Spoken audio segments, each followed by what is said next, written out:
वफाकी हुकूमत ने बिजली सस्ती करने की नवीद सुना दी। अवैस लगारी ने कहा बिजली 10 से 12 रुपए फी यूनिट सस्ती कर सकते हैं। IMF से बात कर रहे हैं। तमाम IPPs के मुआहदों पर नज़रसानी होगी। नज़रसानी के बाद अवाम को बहुत अच्छी बचत होगी।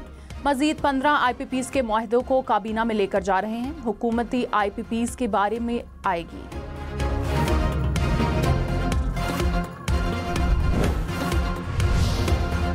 वज़ीर आला पंजाब मरीम नवाज ने कहा कुछ लोग हमेशा मुल्क के खिलाफ बात करते हैं, जब मुंह खुलता है तो गालियां निकलती हैं। पिछली हुकूमत ने 4 साल में क्या किया? कोई नया अस्पताल, स्कूल, कॉलेज नहीं बनाया। जुबानी जमा खर्च पर नहीं, अमली कामों पर यकीन रखती हूँ। पंजाब में आटा रोटी की कीमत दूसरे सूबों से कम है। डूबती मईशत संभल गई। 10 माह में ही पाकिस्तान तरक्की करने लग गया।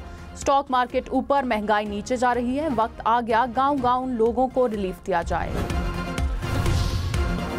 सुप्रीम कोर्ट ने 9 मई के मुल्ज़िमान के मिलिट्री ट्रायल पर अहम सवालात उठा दिए। जस्टिस जमाल खान मंदुखेल ने कहा इंसदादे दहशतगर्दी अदालत से मुल्ज़िम बरी हो रहा है, इससे फौजी अदालत से सजा हो रही है। क्या फौजी अदालतों में कोई खास सबूत फराहम किया जाता है? जस्टिस मुसर्रत हिलाली ने कहा केस मिलिट्री कोर्ट्स के वजूद का नहीं बल्कि इख्तियार समात का केस है। जस्टिस हसन अजहर रिजवी ने कहा क्या 9 मई का वाकया दहशतगर्दी से ज्यादा संगीन जुर्म है जो इनका ट्रायल फौजी अदालत में हो रहा है? जस्टिस नईम अख्तर अफगान ने कहा तफरीक कैसे की गई, कौन सा केस मिलिट्री कोर्ट्स में जाएगा, कौन सा ATC में? मुल्ज़िमान को फौज की तहवील में देने का ATC अदालतों का तफसीली फैसला किधर है? आईनी बेंच ने 9 मई मुल्ज़िमान को मिलिट्री कोर्ट भेजने का डिस्ट्रिक्ट कोर्ट का ऑर्डर तलब कर लिया।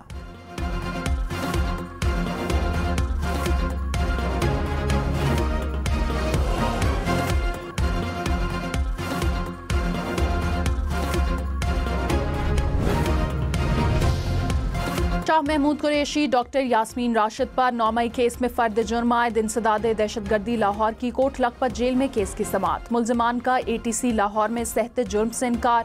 थाना शादमान में मुकदमा दर्ज है। अपोजिशन लीडर उमर अयूब ने कहा हुकूमत अपने वादे से मुकर रही है। बानी PTI से मुलाकात नहीं कराई गई। हमें बताया गया मुलाकात जेल मैनुअल में शामिल नहीं। हुकूमत वाकई इख्तियार रखती है तो बानी से मुलाकात कराए। वज़ीर आला अली अमीन गन्नापुर ने कहा बानी PTI से इनफरादी मुलाकातें हो रही हैं। मुज़ाकराती कमेटी की मुलाकात में स्पीकर की अदम मौजूदगी के बायस ताख़ीर हुई।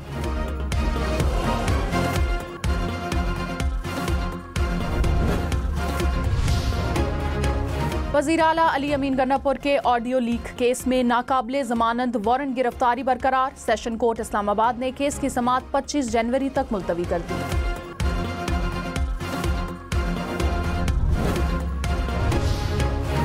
PTI सेनेटर सैफुल्लाह अबरू की सेनेट की नशिस्त बरकरार। इलेक्शन कमीशन ने नाअहली का रेफरेंस खारिज कर दिया। 7 जनवरी को फरीकैन के दलाइल मुकम्मल होने पर फैसला महफूज किया गया था। सैफुल्लाह की नाअहली से मुतालिक दरख्वास्त सेनेटर शहादत अवान ने दी थी।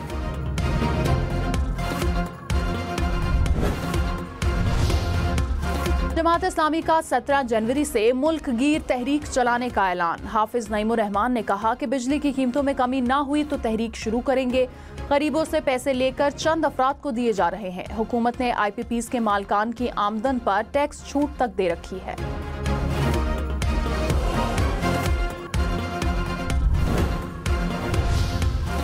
Governor state bank Jamil Ahmed ने कहा शराय सूद मरहलावार कम होगी। जनवरी में महंगाई में कमी आएगी। करंट अकाउंट $1.2 अरब सरप्लस है। तरसलाते ज़र मुस्तहकम हो रही है। बरामदात बढ़ाने की ज़रूरत है। माली साल के अख्ताम तक महंगाई को 5 से 7% तक मुस्तहकम कर देंगे।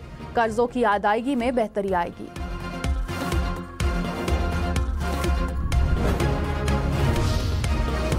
सीनियर वजीर सिंध शर्जील मेमन ने कहा फिटनेस के बगैर कोई गाड़ी सड़क पर नहीं आएगी। धुआं छोड़ने वाली गाड़ियों की सख्त निगरानी होगी। कराची में मजीद इलेक्ट्रिक बसें आएंगी। शाराय फैसल पर डबल डेकर बसें चलेंगी। लंदन की तरह सड़कें बनेंगी। मलीर एक्सप्रेसवे कराची के शहरियों के लिए कीमती तोहफा है।